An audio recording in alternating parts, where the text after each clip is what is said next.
عائشہ ایسا کلمہ آپ نے بولا ہے کہ اگر اس کلمے کو 7 سمندروں میں بھی ڈال دیا جائے تو 7 سمندروں کا پانی کڑوا ہو جائے گا۔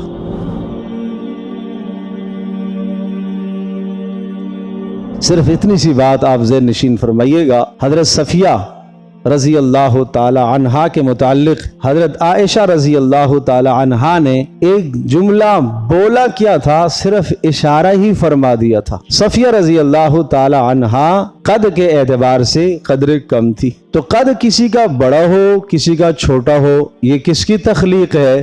یہ اللہ کی ہے، اس میں انسان کا اپنا اختیار کچھ بھی نہیں ہے۔ حضرت عائشہ رضی اللہ تعالی عنہا ارشاد فرماتی ہیں کہ بس میں نے صفیہ رضی اللہ تعالی عنہا کی بات آئی تو یوں اشارہ کر دیا، وہ بولا کچھ نہیں، بس یوں اشارہ کر دیا، وہ مطلب جو قد سے چھوٹی۔ تو پیارے پیغمبر صلی اللہ علیہ وسلم نے ارشاد فرمایا، عائشہ ایسا کلمہ آپ نے بولا ہے کہ اگر اس کلمے کو 7 سمندروں میں بھی ڈال دیا جائے تو 7 سمندروں کا پانی کڑوا ہو جائے گا۔ تو مجھے بتاؤ، جب یہ بدترین اور زہریلا کلمہ جب ہم کسی کی نسل پر، کسی کی عزت پر، کسی کی تخلیق پر، کسی کو عیب اور طنز کرنے پر جب یہ جملہ بولتے ہیں تو مجھے بتائیے کہ جب 7 سمندر یہ کلمہ تباہ کر سکتا ہے تو ایمان کہاں بچے گا؟ تو نیکیاں کہاں بچیں گی آدمی کے پاس؟ اس لیے بہت احتیاط کی ضرورت ہے۔